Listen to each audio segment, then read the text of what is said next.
Esta noche, en el sur de la frontera, Estados Unidos pagará $1,000 a migrantes que acepten autodeportarse.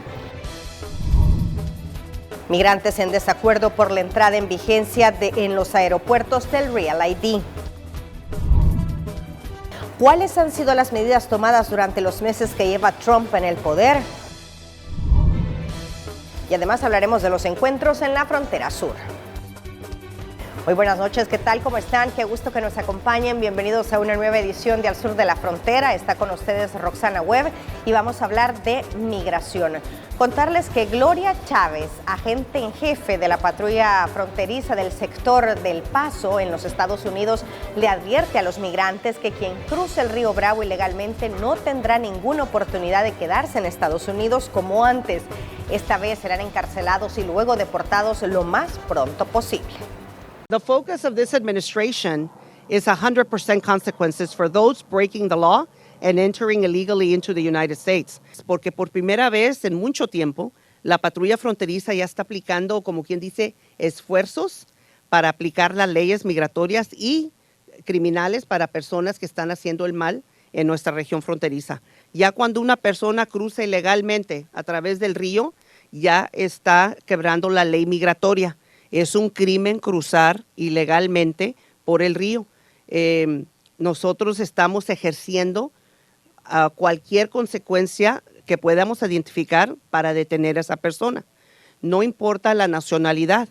Si eres mexicano, si eres de México, se te va a administrar la consecuencia al igual. Aquí es 100% consecuencias bajo esta administración. Este último mes de abril, se enjuició más de 3,000 personas adultas. Es importante que aquí personas de nacionalidad mexicana que piensan que van a cruzar y se les va a hacer el retorno aquí en la frontera, están muy equivocados. El retorno va a ser inmediato y te van a deportar hasta el interior de México o al sur de México. Y el gobierno de los Estados Unidos anunció que pagará $1,000 a los migrantes que acepten autodeportarse. El presidente Donald Trump ha impulsado una campaña en contra de las personas que están de forma irregular en Estados Unidos. El gobierno federal pagará $1,000 a los migrantes indocumentados que decidan abandonar voluntariamente dicho país. Así lo anunció el Departamento de Seguridad Nacional, el cual detalló que el pago sería efectuado una vez confirmado el regreso del migrante a su país de origen. Es presidente Donald J. Trump por asegurar nuestra frontera y poner a los Estados Unidos primero. Ahora, permítanme darle un mensaje claro al mundo de parte del presidente Trump. Si eres un criminal extranjero considerando entrar ilegalmente a los Estados Unidos, ni lo pienses. Si vienes aquí y violas nuestras leyes, te vamos a perseguir. Los criminales no son bienvenidos en los Estados Unidos. El presidente Trump está cumpliendo su promesa de hacer que Estados Unidos sea seguro otra vez. El programa se operará a través de la aplicación renombrada como CBP Home, el cual busca incentivar la salida voluntaria como una alternativa digna a la detención y expulsión forzosa. Según el comunicado del Departamento de Seguridad, quienes opten por esta vía podrían conservar la posibilidad de reingresar legalmente a los Estados Unidos en el futuro. La medida tendría un impacto positivo en las finanzas públicas de Estados Unidos. Según datos oficiales, el costo promedio de arrestar, detener y expulsar a un migrante indocumentado asciende a más de $17,000. Donald Trump prometió durante su campaña que en el primer año de su mandato iba a deportar 1,000,000 de migrantes. Sin embargo, hasta la fecha van 142,000 personas deportadas. Este es un informe de Jacqueline Orellana. Ahora saludamos al periodista de la RNA, Ernesto Cornejo. Ernesto, qué gusto saludarte. Sabemos que hay organizaciones que rechazan que la Oficina Federal ayude a ICE a capturar a migrantes. Adelante con tus reportes. Buenas noches. Buenas noches, Roxana. Un gusto poderte saludar hasta El Salvador en una nueva emisión de Al Sur de la Frontera. Estamos listos desde acá, desde la ciudad de Los Ángeles, para poderles llevar todo lo relacionado en torno a los temas y a las duras políticas que continúan afectando a las familias indocumentadas.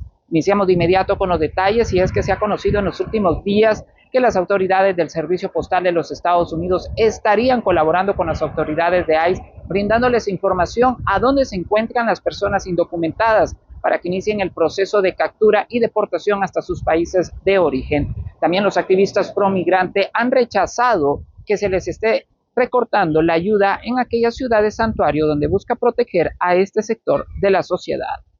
En los últimos días se ha conocido que una importante agencia gubernamental se sumó a los esfuerzos de la administración de Donald Trump para implementar su política migratoria. Y es que el Servicio Postal de los Estados Unidos estaría colaborando con brindar información de las personas indocumentadas para su procesamiento, captura y deportación. Decisiones que son rechazadas por los activistas pro-migrantes. Pero hay reglas, hay leyes que dicen que no pueden compartir, así que muchas de estas hacen los anuncios, lo llevamos a corte, lo detienen, y él lo que quiere hacer es asustarnos, haciendo todas estas manifestaciones de órdenes ejecutivas, es lo que está haciendo, pero después dicen, pero si es en contra de la ley, ¿cómo vas a compartir la información de una persona, digamos el departamento postal? Yo no puedo compartir o la información de otra persona, no, ni siquiera puedo agarrar su correspondencia, es en contra de la ley. El endurecimiento en las medidas también ha puesto en riesgo la ciudad de Santuario. Incluso el gobierno central ha recortado fondos para evitar que continúen protegiendo a los inmigrantes.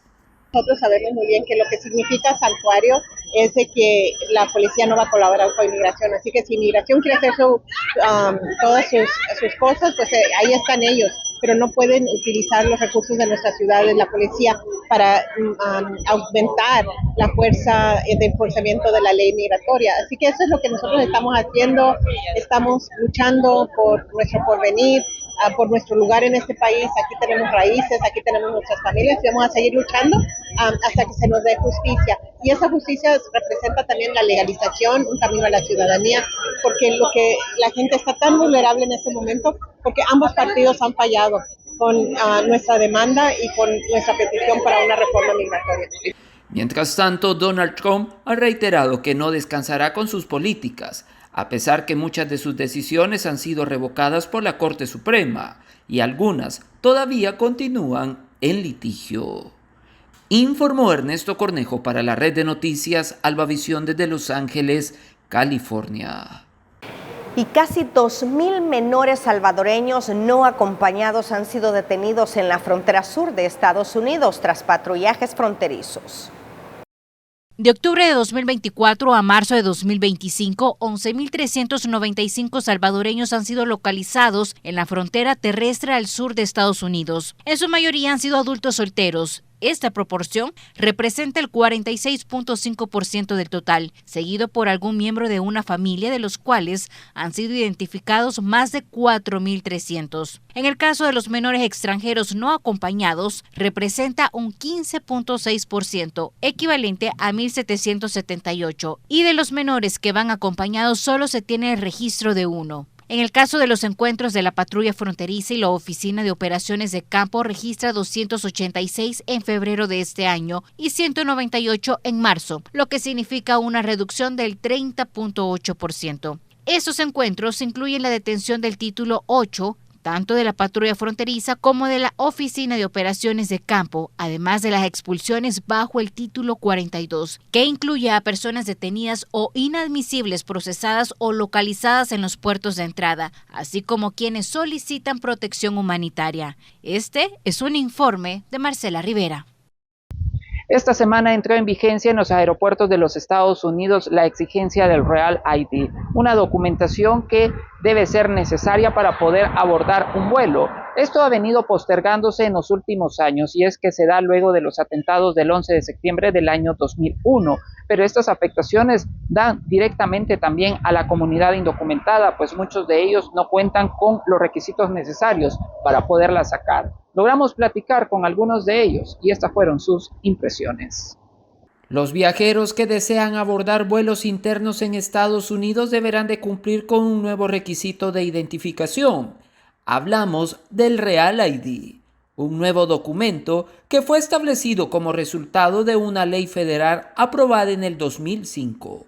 después de los atentados terroristas del 11 de septiembre del 2001, con el objetivo de mejorar los mecanismos y estándares en los procesos de verificación de identidad, como por ejemplo una prueba de ciudadanía o residencia legal, número de seguro social y comprobante de domicilio. Pero lo más preocupante es que los efectos secundarios de esta medida afectará a la comunidad indocumentada.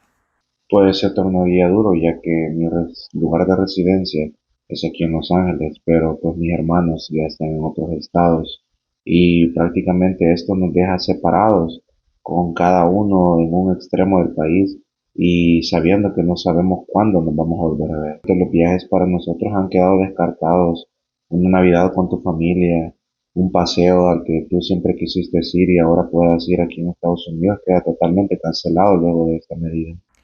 Lo más preocupante es que muchos de los inmigrantes que viajan por motivos de trabajo a otras ciudades lejanas o estados ahora tendrán que buscar otra oportunidad laboral, pues el viaje terrestre implica más costo y un riesgo a ser detenidos. Que yo me dedico a la construcción. Mira, si tú tienes un proyecto en otro estado y puedes ir una temporada a ver, también queda descartado porque ya no puedes ir, ya no puedes tomar un avión. Ya el recurso económico que tú tengas para poder darte una vacación y ir a visitar un nuevo lugar tampoco queda descartado porque pues ya no puedes acercarte a un aeropuerto prácticamente. Por su parte, la comunidad indocumentada lamenta que las duras medidas que continúa impulsando el gobierno de Donald Trump lo sigue perjudicando, a pesar de que muchos de ellos pagan impuestos y son una pieza fundamental para la economía estadounidense. Que muy mala porque quiera sea o no, nosotros también somos una fuerza económica aquí en el país y nosotros, aparte de sea por trabajo o sea por diversión, siempre viajamos y hemos tenido esa opción la cual ahora se nos ha sido quitada. Informó Ernesto Cornejo para la red de noticias Albavisión desde Los Ángeles, California.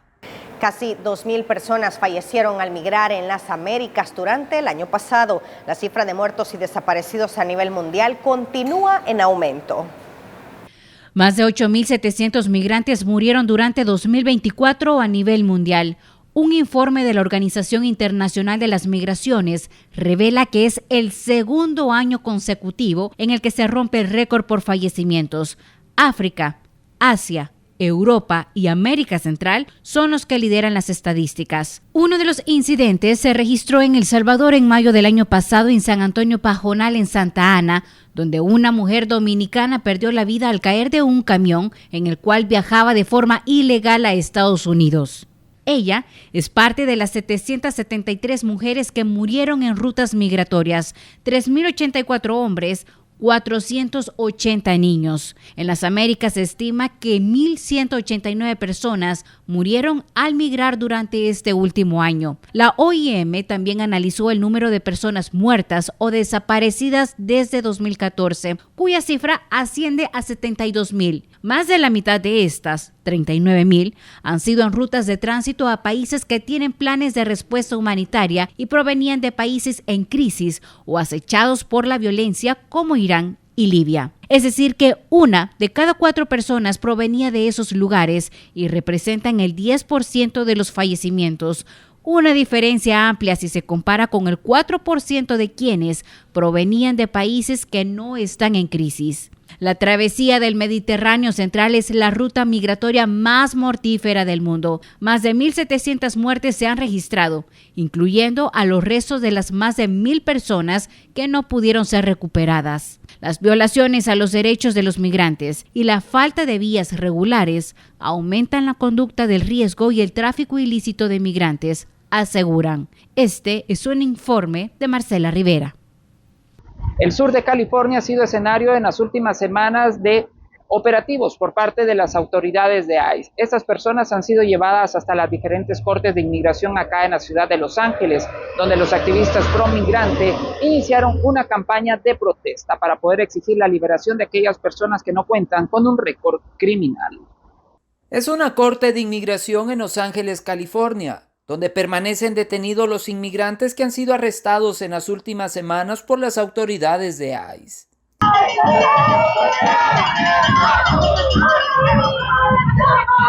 Hasta ahí llegaron activistas promigrantes y familia de los detenidos para exigir la liberación de ellos, pues muchas de estas personas hoy en día se encuentran en ese lugar y no cuentan con un récord criminal, y tan solo por el hecho de estar ilegalmente están siendo procesados. Venimos a hacer abogacía por los derechos humanos, por los derechos de los niños, de los ancianos y también por nosotros los indocumentados. Es importante que sean escuchados. Claro que sí, nuestra voz importa y somos la voz de los que no son escuchados también, los que no pueden levantar la voz. Políticas migratorias que perjudican definitivamente a la comunidad inmigrante. Claro que sí, nos afecta a todos y nos duele, como humanos nos duele ver lo que está pasando este gobierno. La importancia de garantizar el respeto de los derechos humanos debe de ser una prioridad, pues hoy en día esto no se está cumpliendo. A todos buscan criminalizarlo, a pesar que en su mayoría de los inmigrantes han pagado por años impuestos y han sido una pieza clave para el desarrollo económico y potencial de los Estados Unidos. Entonces, cuando hablamos de la gente indocumentada, estábamos hablando de un sistema administrativo y burocrático que no quiere reconocer el hecho de que nosotros estamos en la sociedad, vamos a las escuelas, hacemos los trabajos, somos parte de la Asociación de Padres de Familia. Nuestra comunidad está siempre participando, siempre mejorando la sociedad y además de esto, económicamente, pagando impuestos y produciendo para construir el país. Toda la cuestión de los indocumentados es una cuestión que se usa para dividir a nuestra comunidad, para perseguirnos y para atemorizarnos. Pero tenemos que reaccionar, tenemos que llegar a un momento donde ellos tengan miedo porque nosotros ya no tenemos miedo y donde ellos reconocen todo lo que hemos hecho para que este país sea lo que es. A pesar de que California es uno de los estados santuario para la comunidad inmigrante, las autoridades continúan intensificando sus operativos. Informó Ernesto Cornejo para la red de noticias Salvavisión desde Los Ángeles, California. Y zonas militares se establecen en Texas y Nuevo México. Efectivos podrán detener a migrantes. Una franja de aproximadamente 63 millas se ha establecido en el estado de Texas, Estados Unidos, comenzando en la frontera con Nuevo México y conectando con la base militar de Fort Bliss, ubicada en El Paso, Texas, en Estados Unidos. Se establece que el gobierno estadounidense tiene esta nueva zona militar en el sur del estado de Texas, en Estados Unidos, conocida como el Área de Defensa Nacional de Texas, otorgado a los miembros del ejército, o les otorga, mejor dicho, a los miembros del ejército la facultad de detener temporalmente a migrantes indocumentados antes de entregarlos a la patrulla fronteriza. El objetivo es reforzar la seguridad en la frontera sur de Estados Unidos. Esto lo ha dado a conocer el licenciado Fernando Castro Molina, analista migratorio guatemalteco, quien, por cierto, advierte a migrantes que la implementación de una nueva zona militar clasificada como restringida en la frontera sur de los Estados Unidos con México, siendo establecida ahí en Texas, al ingresar por dicha zona, van a enfrentar los inmigrantes capturas y procesamientos judiciales por violación de normas de seguridad en esta zona.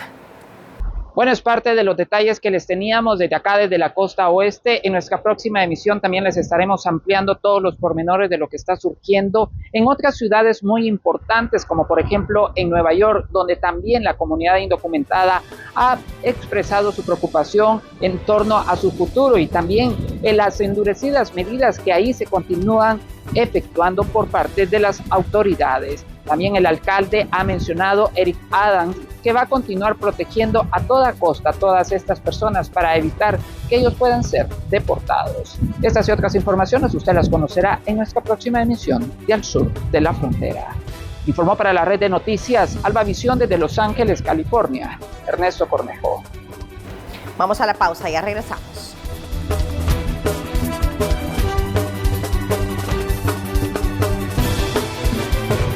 ¿Sabías que el 82% del contenido consumido en Internet es audiovisual? Las herramientas de producción audiovisual son una necesidad en nuestros días. Estudia el diplomado en producción audiovisual en la escuela RSM. Aprenderás desde la estructura del guión hasta la producción de podcast, contenidos para televisión, redes sociales y producciones en vivo. Inscríbete hoy mismo. Aprende y emprende en la escuela RSM, el primer medio escuela.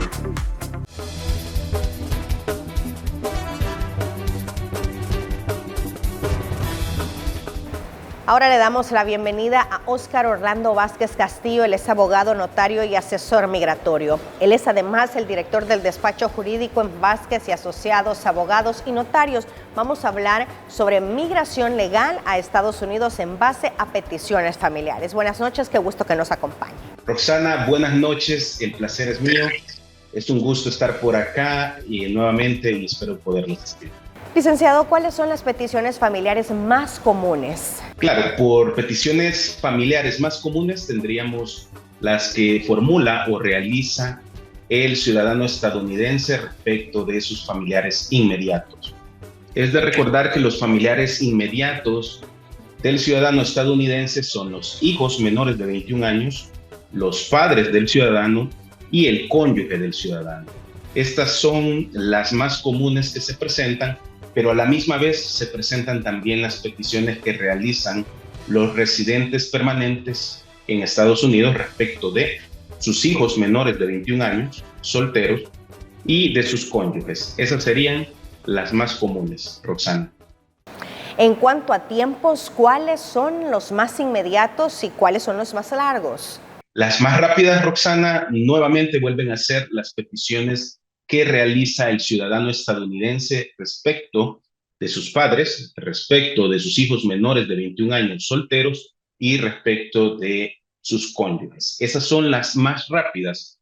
En términos prácticos, podríamos mencionar que andan tardando aproximadamente 18 meses a 2 años, porque ellos no esperan una visa como tal, no la deben de esperar, ya la tienen disponible.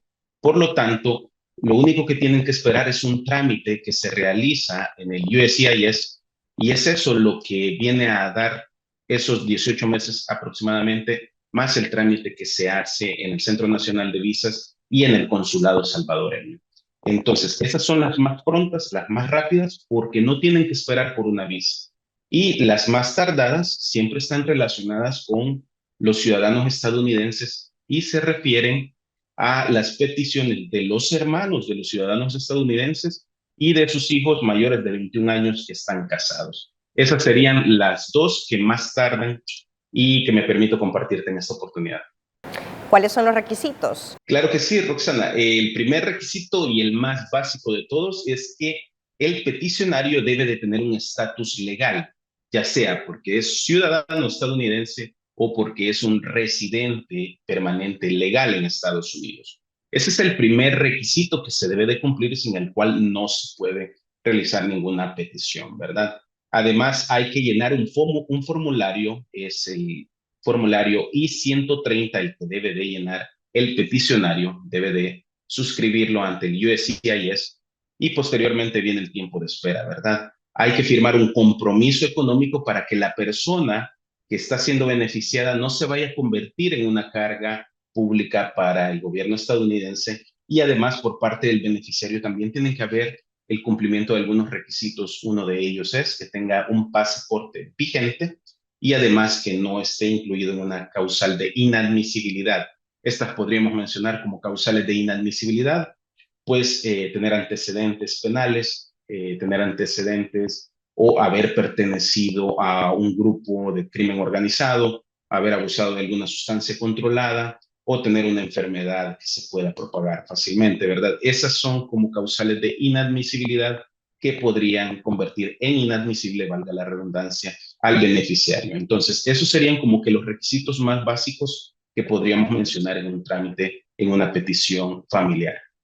¿Puedo tener varios procesos migratorios abiertos? Claro que sí, Roxana, no hay ningún problema. Se puede y de hecho a veces ocurre. Y esto tiene sentido cuando quien peticiona al beneficiario tiene una categoría demasiado larga. Entonces, en algunas ocasiones, el beneficiario tiene más de un familiar en Estados Unidos y resulta de que uno de ellos tiene mejor ventaja y menos tiempo para pedirlo. Entonces, resulta de que el ánimo de beneficiar a la persona que reside fuera de Estados Unidos, se mete una petición por un familiar que va a tardar mucho tiempo, que su trámite va a tardar mucho tiempo, y resulta pues que con el tiempo otro familiar ingresa la petición y esa petición es más pronta y por lo tanto sí se pueden tener varias peticiones al mismo tiempo. ¿Y puedo viajar a Estados Unidos si tengo un proceso de petición familiar? Sí, claro que sí, no impide los viajes, que ya sean breves, que sean temporales con una visa de turista. Se pueden realizar e inclusive se pudieran realizar otro tipo de viajes, como por ejemplo realizar estudios temporales o trabajos temporales mientras se está procesando la petición de residencia. Claro que sí es posible, Roxana. Licenciado, ¿debo permanecer fuera de Estados Unidos durante todo el proceso? Depende de la situación de cada caso. Va a depender de las posibilidades que tenga el beneficiario aquí fuera de Estados Unidos. Va a depender de eso.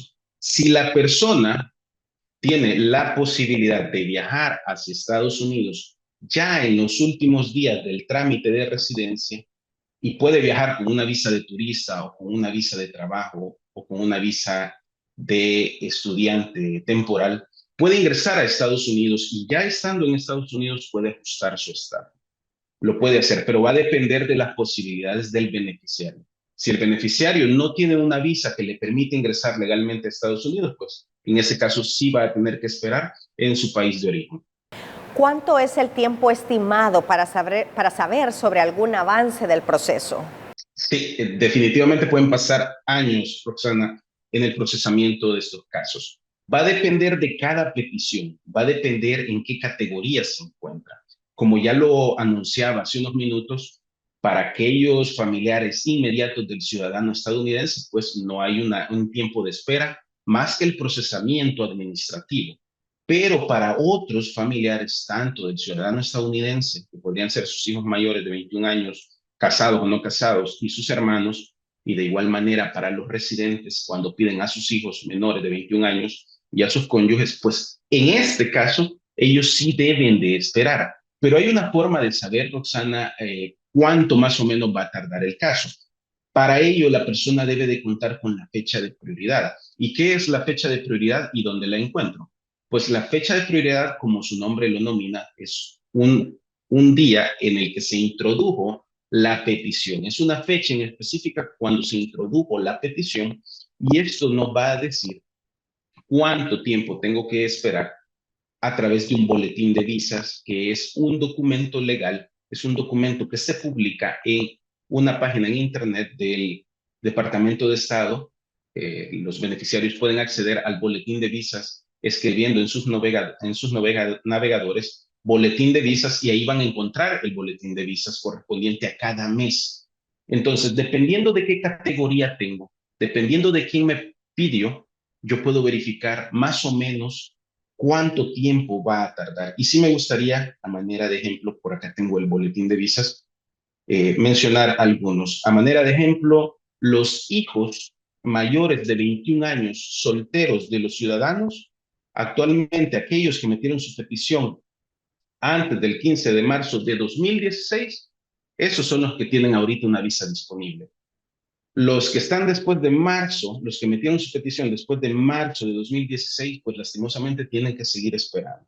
De igual manera, en este punto me permito ejemplificar aquellos hermanos de los ciudadanos estadounidenses que están en la cuarta categoría y ellos llevan esperando, o los casos que se están atendiendo ahorita son los de enero de 2008. Entonces, por ahí hay un desfase bastante largo, hasta de más de 20 años, pero sí hay una posibilidad de conocer cuánto tiempo más o menos va a tardar a través del boletín de visas, al cual pueden acceder desde sus navegadores.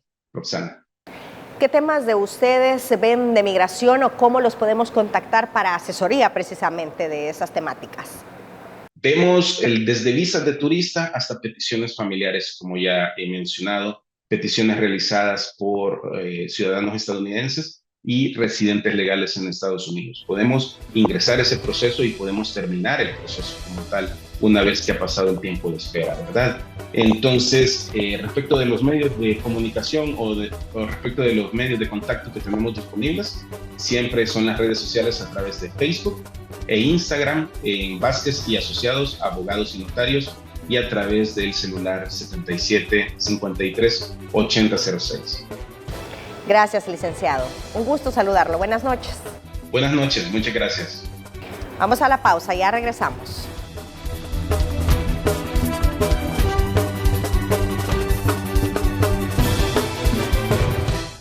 ¿Sabías que el 75% de las personas juzgan la credibilidad de un negocio por su presencia digital? El marketing digital es esencial en nuestros días.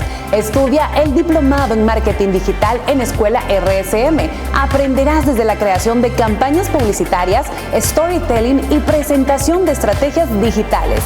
Inscríbete hoy mismo. Aprende y emprende en Escuela RSM, el primer medio escuela.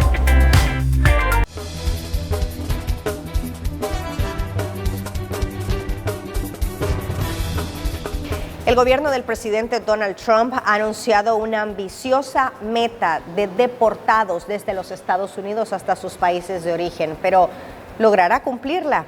Veamos un análisis.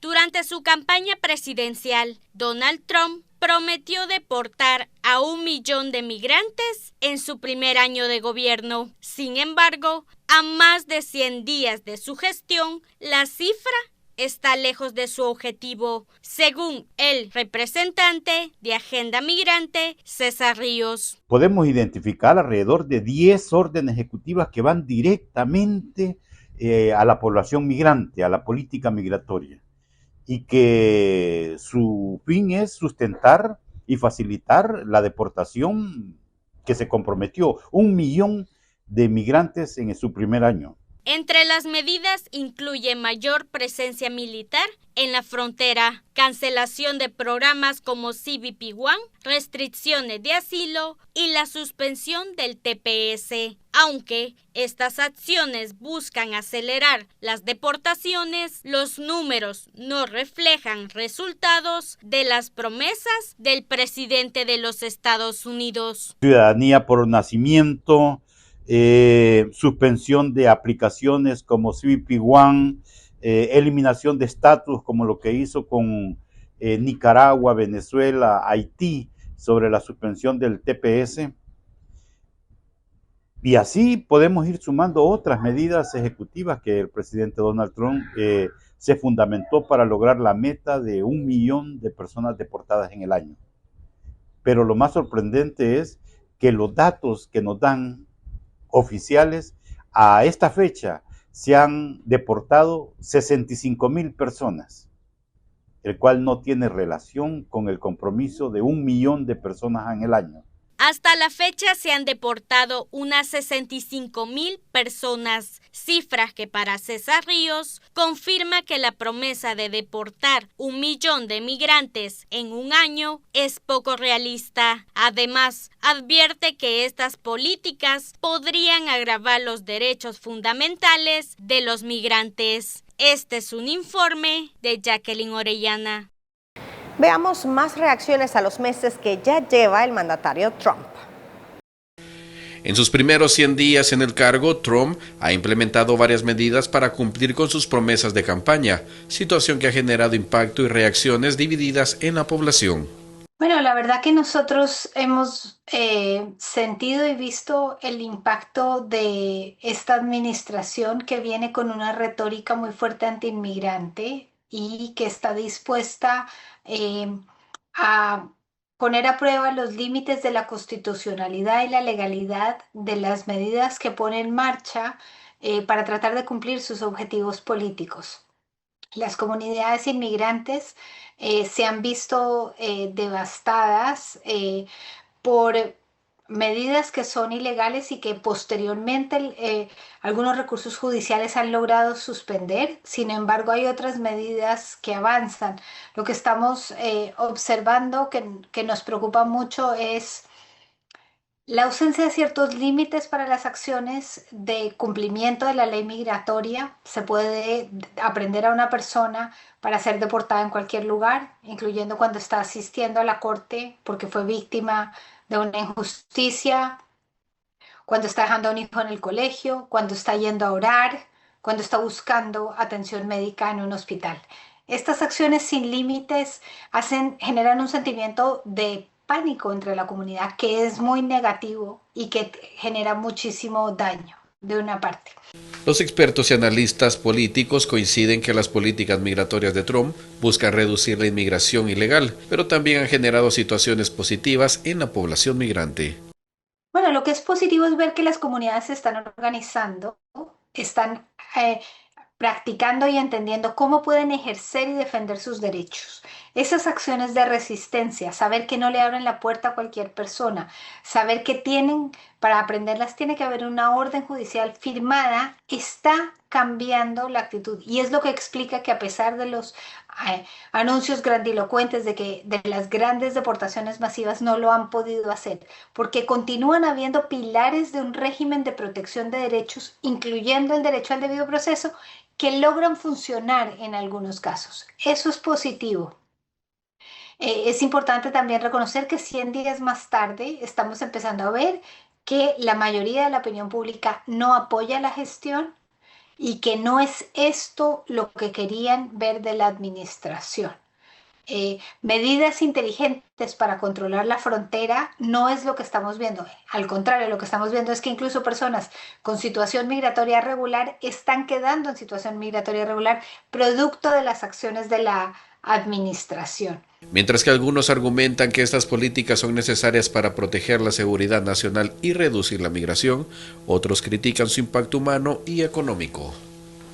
Ya pasaron más de 100 días desde el regreso de Donald Trump a la Casa Blanca, tiempo en que se ha dedicado a ejecutar medidas en contra de la comunidad migratoria, señalan organizaciones. Durante los primeros 100 días de su segundo mandato, Donald Trump ha implementado cambios drásticos, afectando principalmente a la comunidad migrante que radica en el país, como el cierre de la frontera sur y la cancelación de solicitudes de asilo, la ley de enemigos extranjeros para deportar venezolanos vinculados al Tren de Aragua o la pausa de programas de reasentamiento de refugiados, medidas que han causado graves impactos en la sociedad estadounidense. Ha generado un sentimiento de zozobra generalizada entre toda la población extranjera que vive en el país independientemente de su situación migratoria. Hemos visto familias que optan por no llevar a sus hijos al colegio, personas trabajadoras que se quedan en la casa, están optando por limitar sus salidas fuera de su vivienda por temor. Elena Olea, vicedirectora de la Alianza Las Américas, dijo que las medidas que está tomando la comunidad migrante es buscar nuevos destinos como México, Sudamérica y Europa, disminuyendo considerablemente los flujos migratorios a Estados Unidos. Han cambiado totalmente los flujos migratorios, ya no hay flujos hacia el norte, están planteando qué opciones tienen, llegando hasta México o buscar otras alternativas de protección en países centroamericanos, por ejemplo puede ser como Costa Rica, o flujos hacia el sur. España vuelve a emerger como un destino deseable, pero mucho más difícil de alcanzar. En los próximos años, Estados Unidos podría enfrentar una baja en la población económicamente activa tras estas medidas migratorias, ya que según datos, los extranjeros son los que más contribuyen en la economía del país, así como un impacto en la tasa de natalidad, pues según organizaciones, los estadounidenses tienen menos hijos que los migrantes. Un informe de Carla Araniva. Y muchas medidas han generado polémica. Veamos. En sus primeros 100 días de segundo mandato, el presidente Donald Trump ha implementado una serie de medidas migratorias que han generado controversia tanto a nivel nacional como internacional. Estas acciones han sido criticadas por organizaciones de derechos humanos, líderes políticos y comunidades afectadas, quienes señalan posibles violaciones a los derechos fundamentales y cuestionan la legalidad de algunas de las políticas adoptadas. La administración Trump ha intensificado las deportaciones, con el objetivo declarado de alcanzar 1 millón de expulsiones en 2025. Para facilitar este proceso, se han destinado 46.000 millones de dólares para la construcción del muro fronterizo y se han propuesto nuevas tarifas de hasta $1,000 para solicitantes de asilo. Además, se ha ampliado la capacidad de detención a 100.000 personas y se han incrementado los recursos para las agencias de inmigración. Una de las medidas más polémicas ha sido la invocación de la ley de enemigos extranjeros que fue utilizada para deportar migrantes venezolanos a El Salvador bajo señalamientos de ser criminales, aunque se argumenta que los deportados son miembros de pandillas. Informes indican que muchos no tienen antecedentes penales y han sido detenidos basándose en evidencia como tatuajes o vestimenta. La deportación de Kilmar Abrego García, un residente legal salvadoreño en Maryland, ha generado una intensa polémica y críticas hacia la administración del presidente Donald Trump. Abrego García fue arrestado por agentes de Inmigración y Control de Aduanas ICE el 12 de marzo y deportado 3 días después a El Salvador, a pesar de contar con una orden judicial del 2019 que prohibía su expulsión debido al riesgo de persecución en su país de origen.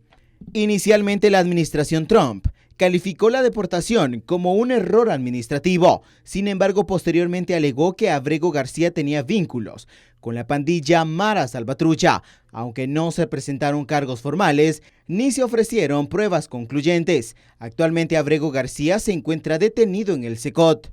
Las políticas migratorias han generado temor en comunidades latinas en Estados Unidos. La administración ha enfrentado más de 200 demandas en sus primeros 100 días, muchas relacionadas con políticas migratorias, entre ellas la Unión Americana de Libertades Civiles, quien denunció el caso de 2 familias que fueron deportadas a Honduras, 2 madres y sus hijos menores de edad, 3 de los cuales son ciudadanos estadounidenses. Una de las familias está conformada por la madre y 2 niños estadounidenses de 4 y 7 años. La otra familia está integrada por una mujer embarazada, una niña estadounidense de 2 años y otra menor de 11 años que nació en Honduras. De acuerdo con el comunicado, un niño de 4 años de una de las familias padece una forma rara de cáncer metastásico y fue deportado sin medicamento ni posibilidad de consultar con los médicos que lo trataban en Estados Unidos, a pesar de que ICE había sido notificado con antelación de las necesidades médicas del niño. Organizaciones han denunciado que las deportaciones masivas privan a las personas de la oportunidad de solicitar protección, las someten a detenciones arbitrarias y separan familias, socavando la seguridad y dignidad humana. Salvadoreños están entre los que más solicitudes de asilo han presentado en México durante el último año. Ese país norteamericano ha logrado que más de 100,000 personas logren establecerse en sus ciudades y encontrar un empleo. El Salvador figura en el top de los 5 países que más solicitudes de asilo han presentado en México, donde también se encuentra Honduras, Cuba, Haití y Venezuela. Durante el último año, México se ha convertido en un receptor de personas de otras nacionalidades, ubicándose entre los 10 países del mundo con mayor número de interesados. Solo el último año recibió al menos 80,000 solicitudes. Según la Agencia de la ONU para los Refugiados, ese país norteamericano, a través de la Comisión de Ayuda a Refugiados, procesó 40% más solicitudes de asilo que el año anterior. Un 25% de las personas que buscaban protección eran niñas y niños, donde más de 700 solicitudes fueron presentadas por menores no acompañados. México cuenta con 140 albergues para facilitar alojamiento y servicios básicos a 45,000 personas. Los programas orientados a personas refugiadas han logrado que 110,000 se establezcan en sus ciudades, donde han logrado encontrar un empleo formal con la participación de 650 empresas. Este es un informe de Moisés Bonilla. Vamos a la pausa.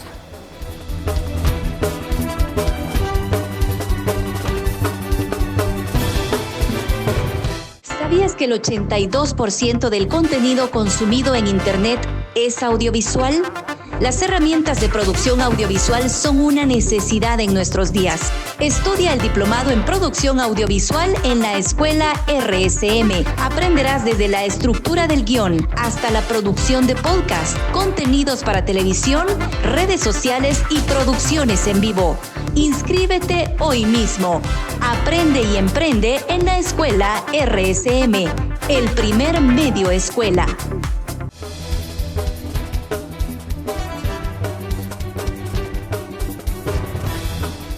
Ahora hablaremos sobre la mujer migrante y vamos a saludar a Carla Vázquez. Ella es gerente de movilidad humana de Ayuda en Acción. Qué gusto que nos acompañe, bienvenida. Buenas noches, Roxana, mucho gusto. Mujeres que migran, ¿cómo ha sido el movimiento en los últimos meses?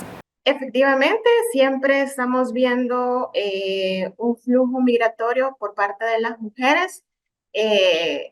hemos tenido la oportunidad de hablar sobre nuestro proyecto en fronteras y en estos espacios es donde hemos logrado identificar sí una disminución en el tránsito en cuanto a mujeres que van iniciando o que están en la ruta migratoria, pero sí ha habido una disminución. Sin embargo, las mujeres que se están identificando ahorita durante la ruta migratoria siempre son extranjeras, pero también estamos teniendo un cambio en el comportamiento de los flujos y estamos atendiendo muchas mujeres retornadas también en los puntos fronterizos.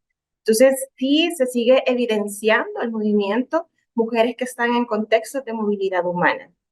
¿Regularmente viajan solas o en grupo o con sus hijos? Regularmente siempre van acompañadas. La mayoría de mujeres que identificamos siempre están en grupo familiar, ya sea que ellas estén a cargo del grupo familiar o que vayan migrando con su pareja. Algo que se da en estos contextos es que casi siempre las mujeres están a cargo de las actividades de cuidado de las niñas, de los niños, de sus hijos, ¿verdad? Que van dentro de este grupo familiar. En algunos casos también sí se han identificado mujeres que están migrando solas, pero en mayor proporción siempre van acompañadas, ya sea por grupos familiares o acompañadas por otras mujeres. ¿Qué soporte se les da a las mujeres migrantes? Desde los puntos fronterizos, lo primero que se hace para poder darles un soporte a estas personas o a las mujeres que van en tránsito es identificar primero las necesidades, si tienen alguna necesidad específica de protección en temas de salud o si tienen alguna necesidad específica en atención humanitaria o si tienen alguna necesidad en atención psicosocial. Entonces se hace una evaluación de las necesidades que puedan presentar y a partir de eso pues se busca atender cualquier necesidad inmediata o necesidades específicas que tengan. En este caso, por ejemplo, atención humanitaria, toda la que esté relacionada con brindar alimentación, con brindar kits de higiene diferenciados específicamente para mujeres, para niñas y para adolescentes, y también toda la parte de vestuario. Entonces, eso con relación a la atención humanitaria. Y con la atención psicosocial, pues identificamos también o tratamos de poner al centro todas esas necesidades emocionales que las mujeres van teniendo durante la ruta migratoria por los efectos negativos que puede causar la migración, ¿verdad? Entonces hay diferentes técnicas que se aplican para poder brindar una atención psicosocial y poder minimizar de alguna manera los efectos, ¿verdad? Que causa el migrar de forma irregular. En el caso de las mujeres que son retornadas, las necesidades son diferentes. A veces las necesidades que presentan es poder establecer alguna comunicación con algún familiar o tienen, por ejemplo, necesidades en cuanto a alimentación, en cuanto a vestuario. Y si hay algún tipo de servicio que como fundación no podamos solventar, procedemos a articular con otras instituciones que pueden brindar esos servicios de protección. ¿Cuáles son los principales peligros para la mujer? Se enfrentan a amenazas multidimensionales, pero que podemos priorizar, por ejemplo, la violencia basada en género, es decir, por el hecho de ser mujeres o por su condición de ser mujer, las hace aún mucho más vulnerables y pueden exponerse a violencia física, sexual, violencia psicológica e incluso pueden estar expuestas a ser parte o víctimas de las redes de trata o tráfico en los países de la ruta migratoria, ¿verdad? Entonces, sí, son múltiples peligros a los que se enfrentan. Sin embargo, se trata de hacer como una sensibilización, ¿verdad? O explicar acerca de los riesgos que tiene el migrar de forma irregular y pues algunas medidas que puedan poner en práctica para protegerse durante la ruta migratoria. Generalmente las mujeres que lo hacen, digamos mujeres que van solas, que no van acompañadas de sus hijos o grupos familiares, pero que sí van acompañadas por otras mujeres, tratan de buscar redes de apoyo en cada país o en cada pausa que hagan en los países que forman parte de la ruta. Hablemos también de la salud mental. Suponemos debe haber fuertes afectaciones. Sí, hay una serie de afectaciones, principalmente emocionales, relacionadas con los traumas, con la ansiedad generalizada, algunas mujeres que pueden presentar depresión, algunas crisis emocionales. Hemos identificado que algunas también tienen nula esperanza de vida y mucho temor, ¿verdad? En el caso de las mujeres que van en tránsito, hay mucha ansiedad y mucho temor, ¿verdad? De los diferentes escenarios a los que se puedan enfrentar, ¿verdad? Escenarios que puedan representar algún riesgo o algún peligro para ellas. Y en el caso de las mujeres que son retornadas, pues hay un cierto nivel de desesperanza, ¿verdad? Hay cierta frustración. Y es aquí donde el equipo que está destacado en cada uno de los puntos fronterizos implementa diferentes técnicas para poder abordar estas necesidades psicosociales que presentan las mujeres. ¿Qué oportunidades tienen para evitar migrar? Oportunidades de alguna manera se ven limitadas, pero realmente cuando las mujeres deciden iniciar el viaje, son determinantes en la decisión. Sin embargo, se hace, como ya se lo mencionaba, una serie de sensibilización, porque la mayoría de mujeres que son identificadas en los puntos fronterizos pues van migrando de forma irregular. O sea, llega un momento durante la ruta migratoria que ya lo hacen de forma irregular. Entonces, en ese sentido, se trata de hacer esa sensibilización, ¿verdad?, sobre los riesgos que hay. Y en cuanto a las oportunidades que se les pueden presentar, hemos conocido que sí hay algunas oportunidades, ya sean programas gubernamentales o algunos programas de sociedad civil, de organizaciones de sociedad civil, que pueden estar enfocadas en el fortalecimiento de capacidades o en la formación técnica, dependiendo de las especializaciones o la experiencia que tengan las mujeres. Algunas que pueden acceder, por ejemplo, al apoyo de iniciativas productivas, capital semilla, para que ellas puedan emprender, ¿verdad?, en lo propio.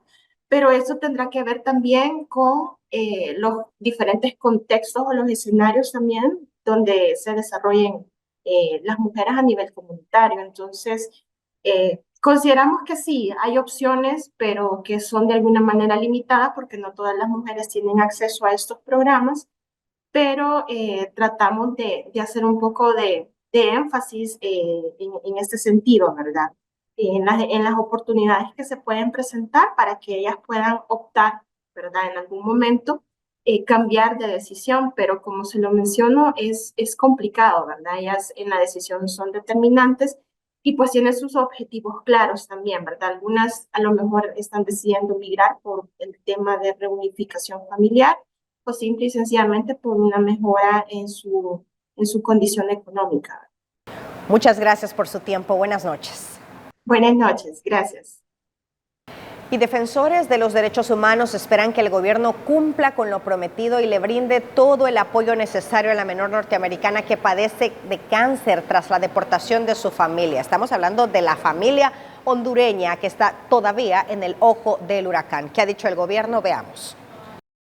El pasado viernes fueron deportados de los Estados Unidos 4 menores, de los cuales 3 tienen nacionalidad norteamericana y una niña padece de cáncer, problema que tiene muy preocupadas a las autoridades de la Secretaría de la Niñez, Adolescencia y Familia, ya que su repatriación a Honduras entorpece su tratamiento y pone en peligro su vida. Uno de los casos más recientes y sensibles que hemos atendido en nuestro centro ocurrió el pasado viernes 25 de abril. Se trata de 2 núcleos familiares donde 3 de los 4 niños son de nacionalidad estadounidense. Uno de ellos se encontraba en un proceso de remisión de cáncer en un hospital de Estados Unidos y su próxima cita de seguimiento estaba programada para el próximo mes de mayo.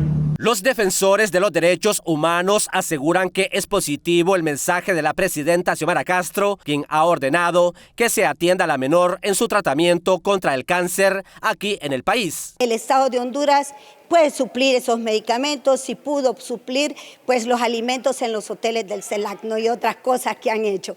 Yo creo que hay dinero para salvar una vida y este es el inicio. Pueden venir muchos otros enfermos y hay que darles toda la atención necesaria, calidad de vida hasta que Dios lo permita, y pues si ya no se salva o si Dios no se lo lleva, no está en nuestras manos. La deportación de la menor que padece de cáncer representa un grave riesgo para la vida de la niña, por lo que su retorno a nuestro país representa no solo una ruptura familiar y emocional, sino que también un grave riesgo para su salud y continuidad en el tratamiento.